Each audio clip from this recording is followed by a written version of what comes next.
अस्सलामु अलैकुम वरहमतुल्लाहि वबरकातुहू।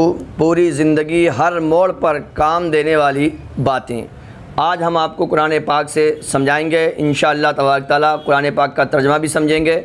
मोटिवेशनल बयान होने वाला है, ऐसी बातें जो हमें ज़िंदगी भर, हमें, हमारे घर वालों को, हमारे परिवार को, बाल बच्चों को, हर एक को काम आने वाली बातें हैं। बड़े बूढ़ों को भी, जवानों को भी, बीवी को भी, शौहर को भी, सास को भी, बहू को भी, हर एक के लिए ज़रूरी बातें हैं। आप इनको ध्यान से सुनिए और सुनने के बाद आगे भी शेयर कीजिए। इंशाअल्लाह तबारक तआला आपको बहुत मज़ा आने वाला है। चलिए शुरू करते हैं। सल्लल्लाहु अलैहि करीम व अला आलिहि व सहबिहि अजमईन। ये पंखा बंद कर देना। तो दोस्तों, सूरह बकरा की शुरुआत हो रही है। इससे पहले आपने अलिफ लाम मीम पढ़ा था। इस तरह के अल्फाज 29 सूरतों के शुरू में आए हैं, जिनको हुरूफ़ मुक़त्तआत कहा जाता है, जिनका मकसद, जिनका मतलब अल्लाह और अल्लाह तबारक तआला के बताने से सिर्फ़ प्यारे हबीब सल्लल्लाहु तआला अलैहि वसल्लम ही जानते हैं। ज़ालिकल किताबु ला रैब फ़ीह, ये कुरान शरीफ ऐसी मुक़द्दस रुतबे वाली किताब है कि जिसमें कोई शक व शुबा की गुंजाइश नहीं है। समझे?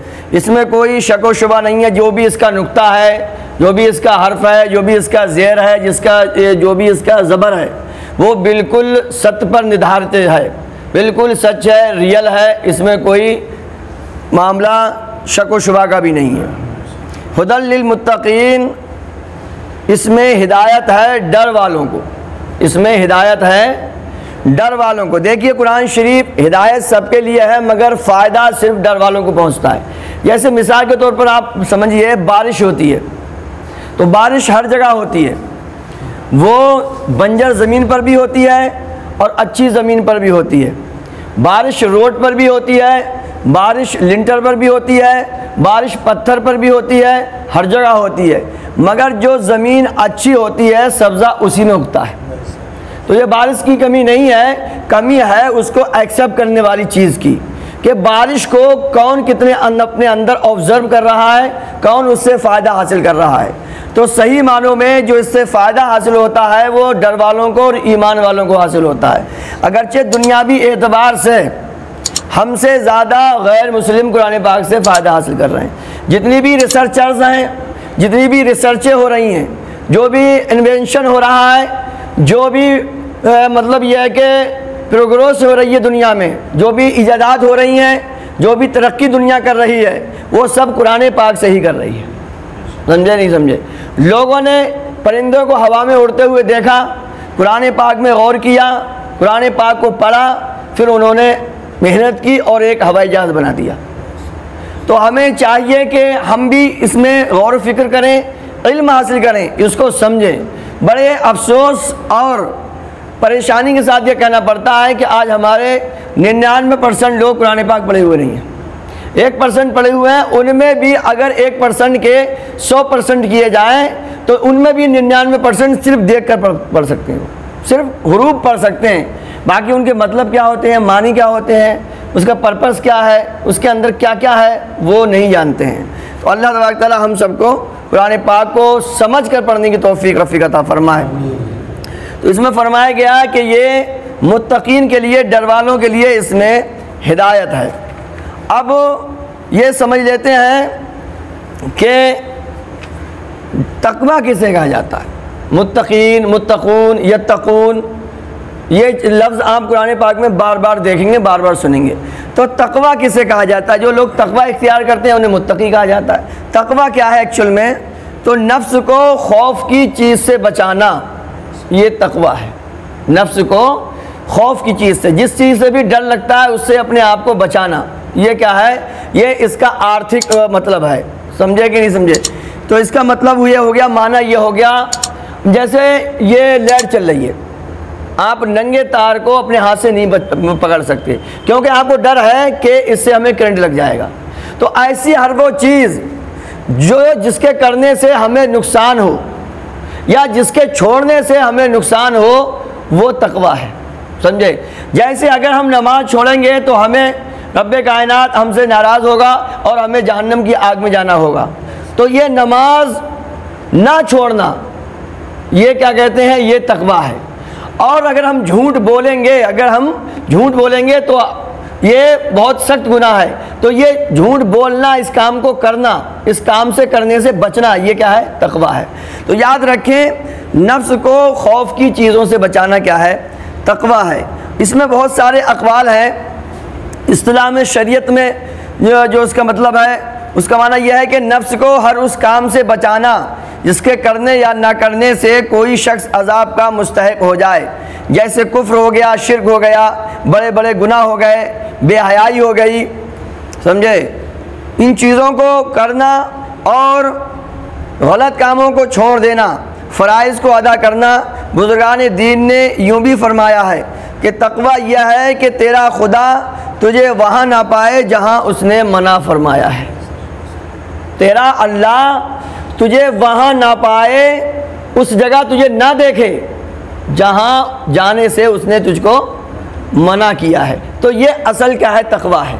हमें असल में ये होना चाहिए कि हम अपनी तबीयत के हिसाब से नहीं, अल्लाह तबारक ताला की मर्ज़ी के हिसाब से और उसके प्यारे महबूब दाने ग़ुयूब सल्लल्लाहु अलैहि वसल्लम की मर्ज़ी के हिसाब से हम अपनी ज़िंदगी गुजारें। होता क्या है कि हम अपनी तबीयत देखते हैं, हम अपने नफ्स को देखते हैं कि हमारा दिल चाह क्या रहा है, अल्लाह रसूल की चाहत क्या है, अल्लाह और रसूल की मर्ज़ी क्या है, उसको हम नज़रअंदाज कर देते हैं, इग्नोर कर देते हैं। जिस बात पर हमें शैतान उबारता है, जो कि हमारा खुला हुआ दुश्मन है, हम उसकी तरफ को चलना शुरू कर देते हैं।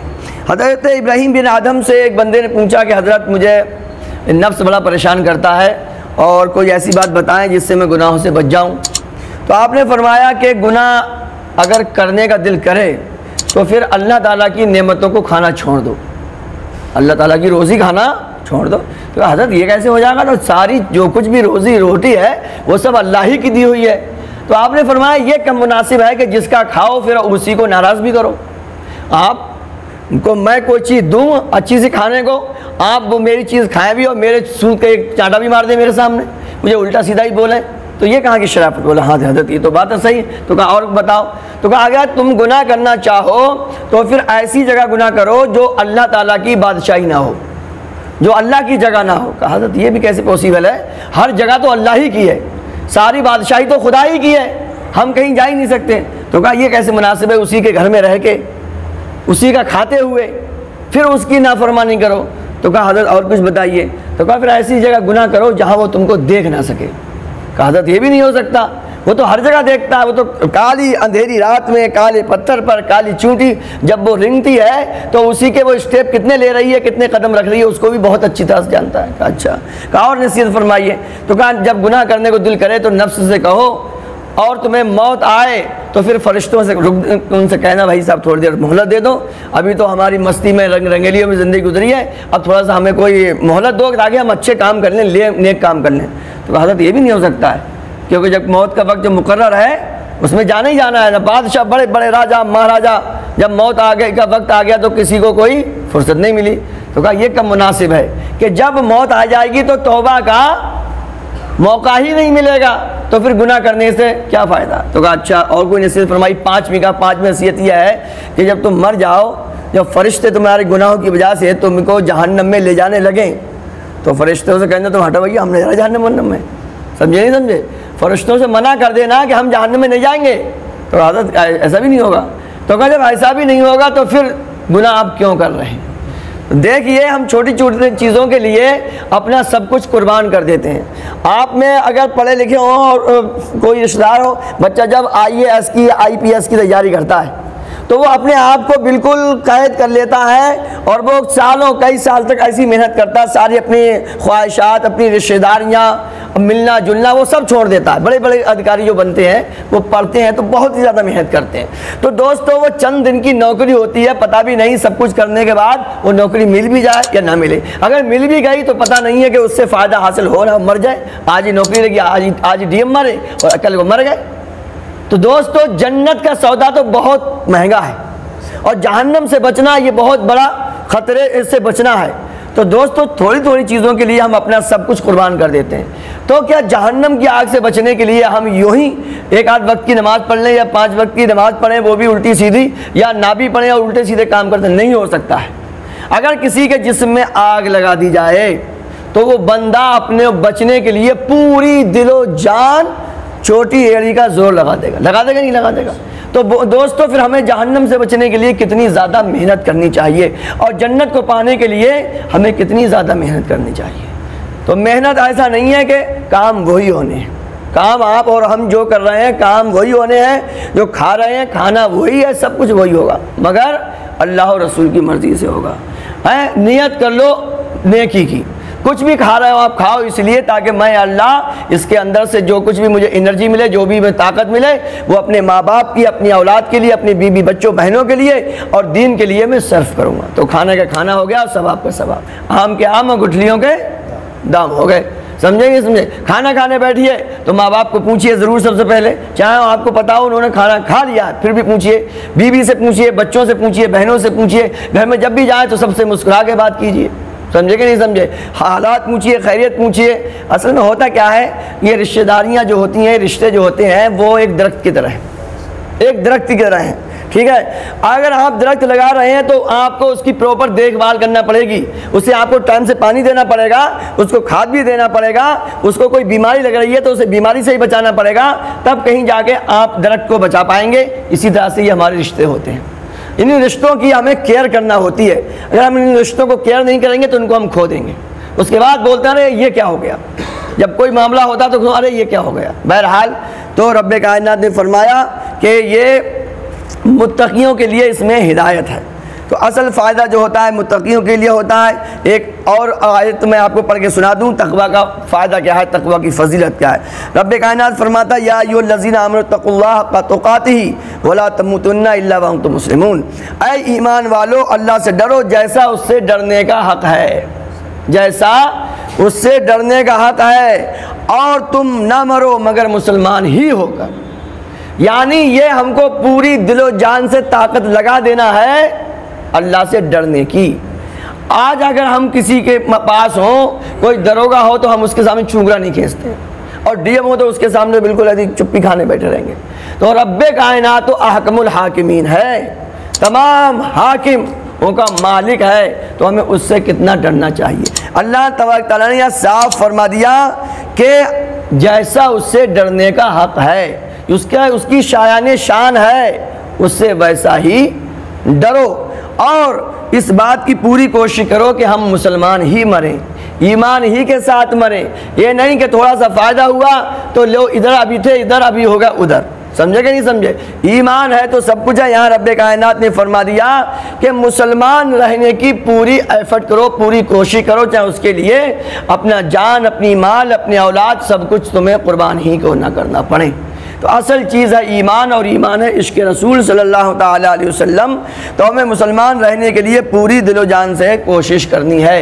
ये नहीं कि लो भाई हम तो नमाज़ पढ़ ली, नमाज भी पढ़नी है, अच्छा भी तरीके से रहना है। होता क्या है, चंद अगर एक नेकी हमारे अंदर है, दूसरे के अंदर बुराई है तो हम उसको बुरा समझने लगते हैं। क्या पता उसके अंदर हमसे बढ़कर कोई नेकी हो।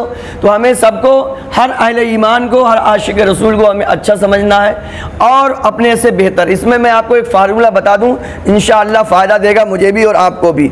जब दुनिया में किसी को देखें, मानी माल और दौलत के हिसाब से किसी को देखें, तो अपने से नीचे वाले को देखें, अपने से नीचे वाले को देखें। मिसाल के तौर पर अगर आपने मुर्गा खाया है तो आप ये नहीं कहें फलां घर तो बकरा बना है, हमें तो मुर्गा ही मिला ये ना। आप देखिए दाल वाले को, या अल्लाह ताला लाख लाख शुक्र है कम से कम मैंने मुर्गा तो खाया, उसके तो दाल ही बेचारी बनी। जो दाल खाए तो वो खिचड़ी वाले को देख ले, समझे नहीं समझे, वो ताड़ी वाले को देख ले, कहे अल्लाह कम से कम दाल तो मिल रही, उसके यहाँ तो ताड़ी है। जो ताड़ी खाए तो वो चटनी वाले को देख ले, सूखी रोटी वाले को देख ले, जिसे सूखी रोटी मिल रही है घर में बाली बच्चों में बैठ के, वो उनको देखे जो रोटों पे फुटपाथों पे पड़े हुए बेचारे, किसी ने दे दिया तो दे दिया, नहीं मिला तो वो नहीं मिला। उन अरे ऐसे भी नौबत आ गई तो वो उनको देखें जो ईमान वाले ही नहीं है। या अल्लाह मिल रही है नहीं मिल रही है, मरना तो एक दिन है, कम से कम ईमान की दौलत तो मेरे पास है। सब कुछ लुट जाए, सब खत्म हो जाए, हाथ पैर नाक कान सब फूट जाए, ईमान है सबसे बड़ी नेमत। और दुनिया के, ये तो दुनिया में ही होगी, दीनदारी में आप अपने से ऊपर वाले को देखिए। अगर आपको एक वक्त की नमाज़ पढ़ना है, शुरुआत करना है, तो मैं तो एक वक्त नहीं, फजर में तो फजर में जाता हूँ, नहीं, आप उनको देखिए जो पाँचों वक्त पढ़ना है। जो पाँचों वक्त पढ़ते हैं वो उनको देखें जो तहज्जुद भी पढ़ते हैं, जो इशाक भी पढ़ते हैं, जो सलातुल अव्वाबीन भी पढ़ते हैं, तहियतुल मस्जिद तहियतुल वुज़ू भी पढ़ते हैं, और जो ये सब कुछ पढ़ने लगे तो वो ये देखें कि हमसे पहले को कैसे लोग थे, रातों रात मुसल्ले भी गुजर जाते थे। बहरहाल दुनिया में अपने से नीचे को देखो, समझे कि नहीं समझे, और इबादत में अपने से ऊपर को देखते चला, ऊपर को देखते चले जाओ, सब कुछ रातों दिन इबादत करते रहो, फिर भी यही दिल में सोचो क्या पता कबूल हो रही है नहीं हो रही। अगर शैतान वसवसे डाले तो पता नहीं कबूल हो रही है नहीं हो रही है, हम तो अल्लाह के बंदे हैं, उसकी इबादत करें, इंशाअल्लाह ये फार्मूला ज़िंदगी भर काम देगा। रब्बे कायनात की बारगाह में दुआ है हम सबको इस पर अमल करने की तौफीक अता, क्योंकि आपने सुन लिया कि ये ज़िंदगी भर काम आने वाली चीज़ें हैं, आप भी इसको मानते होंगे, आपका दिल भी इस बात की गवाही दे रहा होगा, लिहाजा आप इनको अपने तक न रखें, ज़्यादा से ज़्यादा इनको शेयर कर दें ताकि हर इंसान, हर मुसलमान फ़ायदा हासिल करे और दोनों जहान में तरक्की हासिल करे। अगर आप नए हैं हमारे चैनल पर तो हमारे चैनल माई इमाम को आप सब्सक्राइब कर दें और घंटी ज़रूर दबा दें। इससे ये होगा जब भी हम कोई तकरीर डालेंगे, कोई काम की बात डालेंगे, इंशाअल्लाह बग़ैर तलाश किए हुए आपके मोबाइल पर वो बात पहुंच जाएगी, और इस तरह से सवाब की नीयत से आपके सवाब का भी ढेर लग जाएगा। अगर किसी एक बंदे ने अमल कर लिया तो इंशाअल्लाह उसकी भी ज़िंदगी सुधर जाएगी और आपका भी सवाबों का ढेर लग जाएगा।